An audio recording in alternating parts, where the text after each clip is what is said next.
राष्ट्रपति चुनाव में राष्ट्रीय जनतांत्रिक गठबंधन एनडीए के उम्मीदवार होंगी झारखंड की पूर्व राज्यपाल द्रौपदी मुर्मू। विपक्ष ने यशवंत सिन्हा को बनाया अपना उम्मीदवार। अग्निपथ योजना को पूर्व सैन्य अधिकारियों ने देश के युवाओं के लिए लाभकारी बताया। युवाओं ने की सराहना।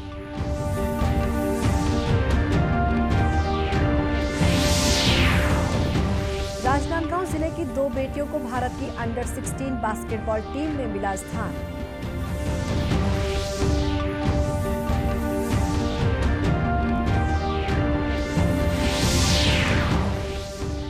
और छत्तीसगढ़ में पहली बार अगस्त माह में आयोजित की जाएगी प्रोफेशनल बॉक्सिंग प्रतियोगिता। विजेंदर सिंह होंगे शामिल।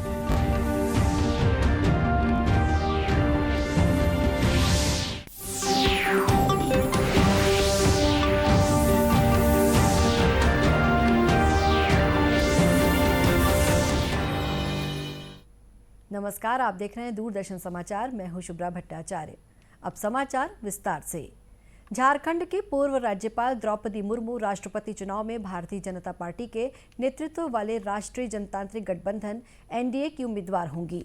नई दिल्ली में कल भाजपा संसदीय बोर्ड की बैठक के बाद पार्टी अध्यक्ष जेपी नड्डा ने कहा कि पहली बार महिला जनजातीय उम्मीदवार को वरीयता दी गई है। उन्होंने बताया कि पार्टी के संसदीय बोर्ड ने राष्ट्रपति उम्मीदवार के लिए 20 नामों पर विचार किया और तय किया गया कि ऐसे व्यक्ति का चयन किया जाए जो पूर्वी भारत से जनजातीय और महिला उम्मीदवार हो। श्री नड्डा ने कहा कि केंद्रीय मंत्री राजनाथ सिंह ने यूपीए के घटक दलों से बातचीत की, लेकिन किसी नाम पर आम सहमति नहीं बनी। सुश्री मुर्मू ने कहा कि उन्हें अपनी उम्मीदवारी पर आश्चर्य हुआ और यकीन नहीं हुआ। उन्होंने कहा कि वे संविधान में वर्णित राष्ट्रपति की शक्तियों के अनुसार काम करेंगी। बैठक में प्रधानमंत्री नरेंद्र मोदी ने कहा कि एनडीए की राष्ट्रपति पद की उम्मीदवार द्रौपदी मुर्मू भारत की एक महान राष्ट्रपति होंगी। श्री मोदी ने कहा कि उन्होंने अपना जीवन समाज की सेवा, गरीबों, दलितों, हाशिए पर रहे लोगों को सशक्त बनाने के लिए समर्पित किया है। उनके पास समृद्ध प्रशासनिक अनुभव है और उनका उत्कृष्ट कार्यकाल रहा है।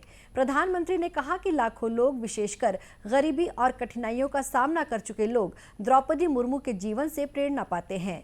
श्री मोदी ने कहा कि नीतिगत मामलों में उनकी समझ और उनके दयालु स्वभाव से देश को बहुत लाभ होगा। वहीं पूर्व केंद्रीय मंत्री यशवंत सिन्हा राष्ट्रपति चुनाव के लिए विपक्ष के उम्मीदवार होंगे।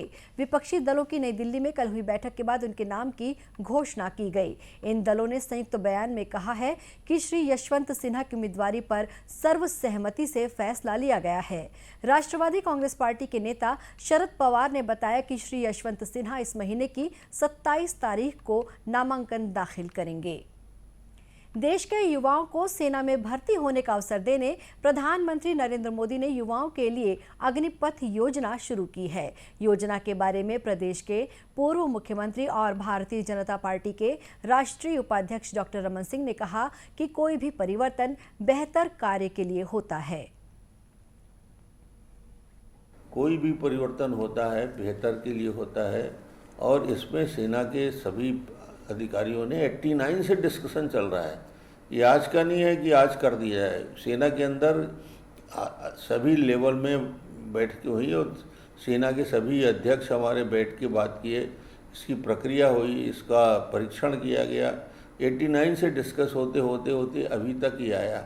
नए ब्लड को सेना में प्रवेश करने के लिए, नए खून को लाने के लिए एक प्रक्रिया अपनाई जा रही है और इस प्रक्रिया में जितने भी युवकों को छोटी मोटी गलतफहमी थी उसको भी दूर करने का प्रयास प्रेस कॉन्फ्रेंस के माध्यम से हमारे सेना अध्यक्षों ने साफ शब्दों में कहा और आज देश स्वागत कर रहा है। बड़े बड़े उद्योगपति बोल रहे हैं कि हम अपने स्वागत करेंगे। अलग अलग सेक्टर में जैसे सेंट्रल पैरामिलिट्री फोर्सेस में इन लोगों को प्राथमिकता दी जाएगी। अग्निपथ योजना की भारतीय सेना के पूर्व अधिकारियों ने भी सराहना की है। भारतीय वायुसेना के पूर्व अधिकारी दुर्ग निवासी के.एम. नायर का कहना है कि अग्निपथ योजना युवाओं के साथ ही देश के लिए भी लाभप्रद साबित होगी। इस योजना के माध्यम से युवाओं को सेना में भर्ती होने के साथ साथ अन्य क्षेत्रों में भी कार्य करने का अवसर मिलेगा। अच्छा, युवाओं के लिए इसमें फ़ायदा यह है कि एक तो उनको बहुत ही कम उम्र में 17 साल से 17.5 साल से 21 साल तक उनको सर्विस करना है ना। ये तो एक ऐसा एज है जिसमें कि सब बच्चे नौकरी के बारे में सोचते नहीं हैं। जनरली उनका जस्ट पढ़ाई कर रहे होते हैं या पढ़ाई जस्ट कंप्लीट हुआ रहता है ना। ऐसे 4 साल में अगर उनको नौकरी मिल जाती है, वो भी आर्म्ड फोर्सेस में सर्व करने का एक मौका मिल जाता है, तो उनके हिसाब से प्लस इसमें एक जो सैलरी स्ट्रक्चर रखा गया, पहले साल में 30,000 से लेके आखिर चौथे साल में 40,000 तक, ये भी एक बहुत बड़ा उनको प्लस पॉइंट है। सेना के पूर्व सैनिकों ने भी अग्निपथ योजना को युवाओं के लिए लाभकारी बताया है। अग्निपथ योजना जो है, जो बच्चे जो सिलेक्ट हो रहे हैं उनका भविष्य बहुत अच्छा है। इसमें जो सिलेक्ट हो गए तो उनका तो भाई अच्छा है, और जो नहीं भी सिलेक्ट हो रहे हैं उनका भी अच्छा भविष्य रहेगा इसमें, क्योंकि उसमें बहुत सारी सुविधाएं गवर्नमेंट दे रही है इसमें, जो आगे चल करके जो है और भी काफ़ी बेनिफिट्स है इनके लिए। देखिए, जो भारत सरकार ने ये अग्निपथ योजना लाई है, ये भारत के युवाओं के लिए अति सुंदर मौका है। इस मौके से जब हम आगे की तरफ जाएंगे, हमारे युवा फर्स्ट और सेकंड स्टेज में जब आगे बढ़ेंगे, तो ये देश को इतना आगे लेके जाएगा और युवाओं को इतना रोजगार मिलेगा कि एक बार हमारा जो देश है, जिस आर्थिक स्थिति से गुजर रहा, बेरोजगारी से गुजर रहा, उससे सब में हम सब पूर्ण रूप से सफलता पाएंगे। अग्निपथ योजना जो हुई है, ये हमारे बच्चों के लिए, देश के बच्चों के लिए बहुत ही सुनहरा अवसर है, बहुत ही सुनहरा अवसर है। आप बढ़ चढ़ के इसमें हिस्सा लीजिए। जो गवर्नमेंट ने नियम और शर्तें रखी हैं उसकी तैयारी करिए। आप किसी अनाप शनाप जगह मत भटकिए और आप जाइए। आने के बाद या आप जाने के बाद आपको लगेगा कि हाँ, ये स्कीम का क्या फ़ायदे हैं। अग्निपथ योजना की प्रदेश के युवाओं ने भी सराहना की है। उनका कहना है कि इससे उन्हें देश की सेवा करने का अवसर मिलेगा। राष्ट्रव्यापी टीकाकरण अभियान के तहत अब तक 196 करोड़ 44 लाख से अधिक लोगों को कोविड रोधी टीके लगाए जा चुके हैं। स्वास्थ्य मंत्रालय ने बताया है कि आज 10,50,000 से अधिक कोविड टीके लगाए गए। वहीं 12 से 14 वर्ष आयु वर्ग के 5 करोड़ 73 लाख से अधिक बच्चों को टीका लगाया जा चुका है। इस बीच छत्तीसगढ़ में भी संक्रमण की दर फिर से बढ़ने लगी है। प्रदेश में सक्रिय मरीजों की संख्या 516 है। कल प्रदेश में 88 नए मरीज पाए गए हैं। रायपुर जिले में सर्वाधिक 31 मरीज मिले हैं। कल प्रदेश के 14 जिलों में कोरोना का कोई भी मरीज नहीं पाया गया। वहीं पॉजिटिविटी दर 2.23% बनी हुई है। इस बीच प्रदेश में कुल 4 करोड़ 11 लाख 43 हजार कोरोना के टीके लगाए जा चुके हैं। इनमें 6 लाख 36 हजार लोग प्रिकॉशन डोज लगा चुके हैं।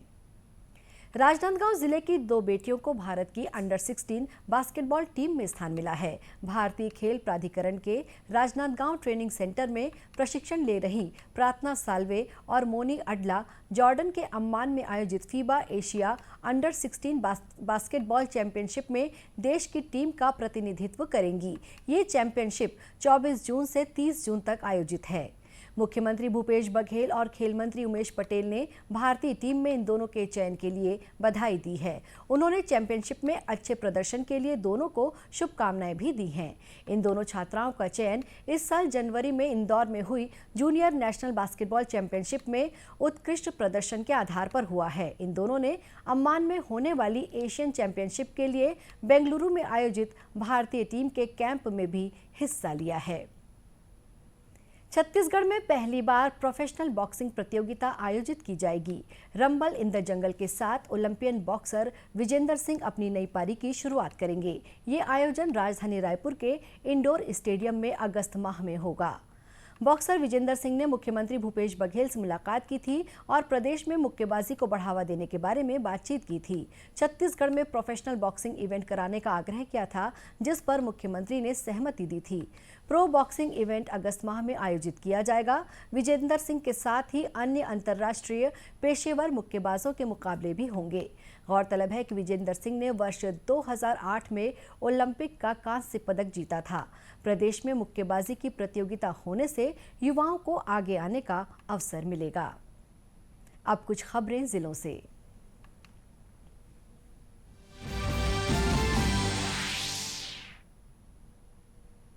जांजगीर चांपा के सरपंचों ने कलेक्टोरेट पहुंचकर पिहरीत गांव में राहुल का सफल रेस्क्यू करने पर कलेक्टर जितेंद्र शुक्ला का सम्मान किया। इस मौके पर कांग्रेस नेता रवि परसराम भारद्वाज भी मौजूद थे। सम्मान समारोह के बाद कलेक्टर जितेंद्र शुक्ला ने सरपंचों से कहा कि गांव में कहीं भी बोर खुला न छोड़ने दें, लोगों को जागरूक करें। उन्होंने कहा कि सब मिलकर इस कार्य में सहयोग करें, ऐसी स्थिति उत्पन्न न होने दें जिससे किसी और को परेशानी हो। कलेक्टर ने कहा कि सभी ग्रामीण खुले बोरवेल को बंद कराने में सहयोग करें।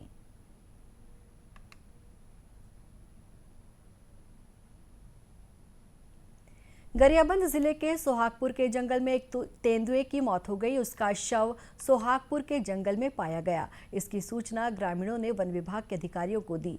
वन विभाग की टीम ने शव को कब्जे में लेकर पोस्टमार्टम के लिए भिजवाया। वन विभाग के अफसरों का कहना है कि तेंदुए के शव पर कहीं भी चोट के निशान नहीं हैं। उन्होंने आकाशीय बिजली से मौत की आशंका जताई है। इस बीच पिछले 8 माह के दौरान 4 तेंदुओं की मौत इस जंगल में हो चुकी है। आज़ादी के लिए भारत का शानदार संघर्ष आधुनिक विश्व के महानतम संघर्षों में से एक है। दूरदर्शन समाचार इतिहास की धारा बदलने वालों की झलक रोजाना आपके लिए लेकर आ रहा है। आज हम बात कर रहे हैं स्वतंत्रता सेनानी गणेश घोष और चापेकर बंधुओं के बारे में। 22 जून 1900 स्वतंत्रता सेनानी गणेश घोष की जयंती है। उनका परिवार चटगांव से था, जो अब बांग्लादेश में है। गणेश घोष चटगांव जुगांतर पार्टी के सक्रिय सदस्य थे। उन्होंने 18 अप्रैल 1930 को सूर्यसेन और अन्य क्रांतिकारियों के साथ चटगांव शस्त्रागार छापे में भाग लिया। पुलिस ने गणेश घोष को गिरफ्तार कर लिया और मुकदमे के बाद 1932 में उन्हें पोर्ट ब्लेयर की सेलुलर जेल भेज दिया गया। वे 14 साल तक इस जेल में रहे। 1946 में जेल से छूटने के बाद वे कम्युनिस्ट पार्टी के नेता बन गए। वो 1952, 1957 और 1962 में बेलगछिया से भारतीय कम्युनिस्ट पार्टी के उम्मीदवार के रूप में पश्चिम बंगाल विधानसभा के लिए चुने गए थे। 1967 में वे चौथी लोकसभा के सदस्य बने। गणेश घोष अंतिम समय तक देश सेवा के लिए समर्पित रहे। 22 जून 1897 को चापेकर बंधुओं ने British plague commissioner W.C. Rand को गोली मारी थी। 3 भाई दामोदर हरि, बालकृष्ण हरि, वासुदेव हरि पुणे शहर के एक छोटे से गांव चिंचवाड़ से थे। भारत में जब 1896-97 में प्लेग फैला तो सरकार ने महामारी के प्रबंधन के लिए एक विशेष प्लेग समिति का गठन किया था, जिसके आयुक्त वॉल्टर चार्ल्स रैंड थे। आयुक्त रैंड ने निवारक उपायों के नाम पर बर्बर कदम उठाए। आपात स्थिति से निपटने के लिए सेना बुलाई गई। नियोजित उपायों में निजी घरों में प्रवेश, सार्वजनिक रूप से ब्रिटिश अधिकारियों द्वारा महिलाओं सहित सभी की जांच, अस्पतालों से रोगियों को निकालना और अलग शिविरों में रखना शामिल थे। उन्होंने धार्मिक भावनाओं का भी सम्मान नहीं किया और मंदिरों तथा मस्जिदों में जबरन प्रवेश कर गए। इन उपायों को पुणे की जनता ने दमनकारी माना और शिकायत की, लेकिन कमिश्नर रैंड ने इसकी भी अनदेखी की। पुणे के लोगों के प्रति किए जा रहे अन्याय से निपटने के लिए चापेकर बंधुओं ने बदला लेने का निर्णय लिया। 22 जून 1897 को महारानी विक्टोरिया के राज्याभिषेक की हीरक जयंती के अवसर पर चापेकर बंधुओं ने रैंड और उनके सैन्य अनुरक्षक लेफ्टिनेंट आयर्स्ट को गोली मार दी। आयर्स्ट की मौके पर ही मौत हो गई और 3 जुलाई को रैंड की भी मृत्यु हो गई। चापेकर बंधुओं और उनके 2 साथियों पर हत्या का आरोप लगाया गया। तीनों भाइयों को दोषी पाया गया और फांसी दे दी गई।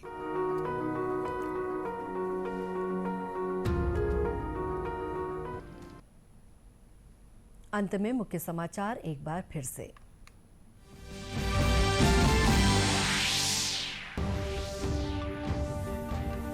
राष्ट्रपति चुनाव में राष्ट्रीय जनतांत्रिक गठबंधन एनडीए की उम्मीदवार होंगी झारखंड की पूर्व राज्यपाल द्रौपदी मुर्मू। विपक्ष ने यशवंत सिन्हा को बनाया अपना उम्मीदवार।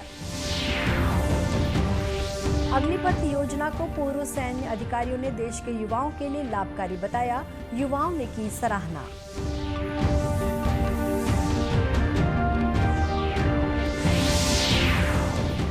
राजनांदगांव जिले की 2 बेटियों को भारत की अंडर 16 बास्केटबॉल टीम में मिला स्थान।